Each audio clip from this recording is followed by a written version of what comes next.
കാലത്ത് എഴുന്നേറ്റ് അടുക്കളയിൽ വന്ന് നിന്ന് ഇങ്ങനെ ആലോചിച്ച് നിൽക്കും കേട്ടോ. വേറെ ഒന്നുമല്ല, ഇന്ന് ബ്രേക്ക്ഫാസ്റ്റിന് എന്തുണ്ടാക്കും എന്നാണ് ഇങ്ങനെ ആലോചിക്കുന്നത്. തലേ ദിവസം തന്നെ തീരുമാനിച്ച് വെച്ചാൽ പിന്നെ വലിയ ബുദ്ധിമുട്ടൊന്നുമില്ല, നേരെ വരാം അത് ചെയ്യുക. ഇതിങ്ങനെ തീരുമാനിക്കാണ്ട് കിടക്കുമ്പോഴായിരിക്കും ഇനി എന്തുണ്ടാക്കും എന്ന് ആലോചിക്കുക. അങ്ങനെ എനിക്ക് തൈറോയിഡ് ഉള്ള കാരണം തൈറോയിഡിൻ്റെ ഗുളികയൊക്കെ കഴിച്ച് ഞാൻ അമ്മയ്ക്ക് ചായ വെച്ച് കൊടുക്കണം കേട്ടോ. എനിക്ക് രാവിലെ ചായ കുടിക്കുന്ന ശീലമൊന്നുമില്ല, പക്ഷേ അമ്മയ്ക്കും ചേട്ടനും രാവിലെ ചായ വേണം. അപ്പോൾ അതൊക്കെ വെച്ച് കൊടുത്ത് നേരെ ഞാൻ പുട്ടുണ്ടാക്കാൻ നിന്നു. പഴം ഇരിക്കുന്നുണ്ട്, അപ്പോൾ എന്തായാലും പുട്ടാക്കാമെന്ന് വിചാരിച്ചു. പക്ഷെ പഴം ഉണ്ടായിട്ട് കാര്യമില്ല, ഇവിടെ ചേട്ടനും പിള്ളേർക്കും ഒന്നും പഴം കൂട്ടി തിന്നുന്നത് ഇഷ്ടമല്ല. അപ്പോൾ മക്കൾക്ക് ഇന്നലത്തെ മീൻകറി ഉണ്ട്, അപ്പോൾ അത് കൂട്ടി കൊടുക്കാമെന്ന് വെച്ച് ഞാൻ പുട്ടൊക്കെ ഉണ്ടാക്കി വെച്ച് നേരെ മുറ്റടിക്കാനായി ചെന്നിട്ടാണ്. അതിനിടയിൽ പോയി കാത്തുവിനെ വിളിച്ച് എഴുന്നേൽപ്പിച്ച് പല്ലൊക്കെ തേപ്പിച്ചിട്ടുണ്ടായി. രണ്ടാൾക്കും ഞാൻ ബ്രേക്ക്ഫാസ്റ്റ് വാരി കൊടുക്കുകയാണ്. കുഞ്ഞാളെൻ്റെ കയ്യിൽ നിന്ന് പാത്രം കിട്ടാൻ വേണ്ടി കിടന്ന് ഗുസ്തി പിടിക്കുകയാണ്.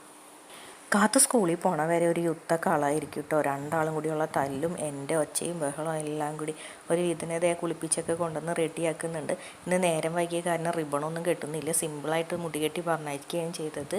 അതിനിടയിൽ റൂമൊക്കെ മറ്റാൾ നല്ല അലങ്കോലാക്കിയിട്ടിട്ടുണ്ട്. ഇനി കാത്തുവിനെ പറഞ്ഞയച്ചിട്ട് വേണം റൂമൊക്കെ ക്ലീൻ ചെയ്യാനായിട്ട്. ഇതങ്ങനെ കാത്തു റെഡിയായി സ്കൂളിൽ പോവുകയാണ്. അപ്പോൾ ഇന്നത്തെ വീഡിയോ ഇത്രയേ ഉള്ളൂ. ഇഷ്ടപ്പെട്ടാൽ ലൈക്ക് ചെയ്യാനും ഷെയർ ചെയ്യാനും സബ്സ്ക്രൈബ് ചെയ്യാനും മറക്കരുതേ. ബായ്.